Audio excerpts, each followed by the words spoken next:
Hello friends, myself so Arpita Sunil Pandav, assistant teacher. If you like my videos, then like, share and subscribe my education channel. Parsi नववर्ष नवरोज, इतिहास और परंपरा। पारसी धर्म और उससे जुड़े कुछ अनछुए पहलू। पारसी समुदाय के लिए पारसी नववर्ष आस्था और उत्साह का संगम है। एक दौर था जब पारसी समाज का एक बड़ा समुदाय हुआ करता था, लेकिन बदलाव के इस दौर ने हमसे हमारे दूर कर दिए। कई ने करियर और बेहतर पढ़ाई के कारण बड़े शहरों की ओर रुख किया, तो कुछ ऐसे भी हैं जो आज भी समाज को जीवित रखे हुए हैं। अगस्त माह में पारसी समाज का नववर्ष मनाया जाता है। पारसी नववर्ष को नवरोज कहा जाता है। बदलते वक्त ने पारसी धर्म में जिंदगी ने कई खट्टे मीठे अनुभव कराए, लेकिन हमारे संस्कार ही है जिसके दम पर आज भी अपने धर्म और इससे जुड़े रीति रिवाजों को संभाले हुए हैं। इतिहास और परंपरा। 1380 ईस्वी पूर्व जब ईरान में धर्म परिवर्तन की लहर चली, तो कई पारसियों ने अपना धर्म परिवर्तित कर लिया, लेकिन जिन्हें यह मंजूर नहीं था वे देश छोड़कर भारत आ गए। यहाँ आकर उन्होंने अपने धर्म के संस्कारों को आज तक सहेजे रखा है। सबसे खास बात यह है कि समाज के लोग धर्म परिवर्तन के खिलाफ होते हैं।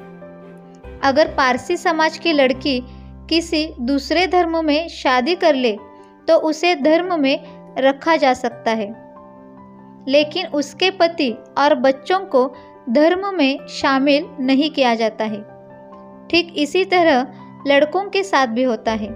लड़का भी यदि किसी दूसरे समुदाय में शादी करता है तो उसे और उसके बच्चों को धर्म से जुड़ने की छूट है, लेकिन उसकी पत्नी को नहीं। समाज का कोई भी व्यक्ति किसी दूसरे शहर या देश से यहाँ आता है तो उसके रहने और खाने की व्यवस्था पूर्ण आस्था और सेवा भाव से समाजवासी करते हैं। समाज के लोगों को एक सूत्र में पिरोए रखने के लिए उन्होंने कभी भी गलत राह नहीं पकड़ी। आज भी पारसी समाज बंधु अपने धर्म के प्रति पूर्ण आस्था रखते हैं। नववर्ष और अन्य पर्वों के अवसर पर लोग पारसी धर्मशाला में आकर पूजन करते हैं। पारसी समुदाय धर्म परिवर्तन पर विश्वास नहीं रखता। यह सही है कि शहरों और गांवों में इस समाज के कम लोग ही रह गए हैं। खासकर युवा वर्ग ने करियर और पढ़ाई के सिलसिले में शहर छोड़कर बड़े शहरों की ओर रुख कर लिया है। लेकिन हाँ, कुछ युवा ऐसे भी हैं जो अपने पेरेंट्स की केयर करने आज भी शहर में रह रहे हैं। भगवान प्रोफेट जरस्त्रु का जन्मदिवस 24 अगस्त को मनाया जाता है। नववर्ष पर खास कार्यक्रम नहीं हो पाते, इस वजह से 24 अगस्त को पूजन और अन्य कार्यक्रमों का आयोजन किया जाता है। यह दिन भी हमारे पर्वों में सबसे खास होता है। उनके नाम के कारण ही हमें जरस्त्रुटी कहा जाता है। पारसियों के लिए यह दिन सबसे बड़ा होता है। इस अवसर पर समाज के सभी लोग पारसी धर्मशाला में इकट्ठा होकर पूजन करते हैं। समाज में वैसे तो कई खास मौके होते हैं जब सब आपस में मिलकर पूजन करने के साथ खुशियां भी बांटते हैं, लेकिन मुख्यतः 3 मौके साल में सबसे खास हैं। एक खौरदाद साल, प्रोफेट जरस्त्रु का जन्म दिवस, और तीसरा 31 मार्च। इराक से कुछ सालों पहले आए अनुयायी 31 मार्च को भी नववर्ष मनाते हैं। नववर्ष पारसी समुदाय में बड़े उत्साह के साथ मनाया जाता है। धर्म में इसे खौरदाद साल के नाम से जाना जाता है। पारसियों में एक वर्ष 360 दिन का और शेष 5 दिन गाथा के लिए होते हैं।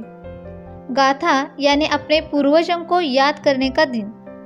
साल खत्म होने के ठीक 5 दिन पहले से इसे मनाया जाता है।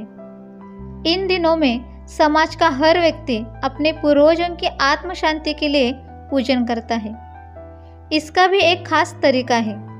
रात 3:30 बजे से खास पूजा अर्चना होती है।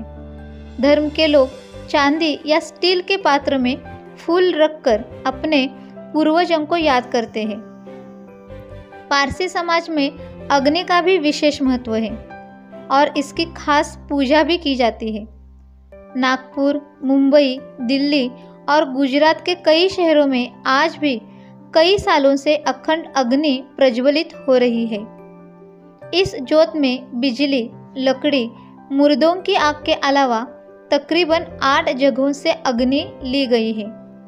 इस जोत को रखने के लिए भी एक विशेष कमरा होता है, जिसमें पूर्व और पश्चिम दिशा में खिड़की, दक्षिण में दीवार होती है।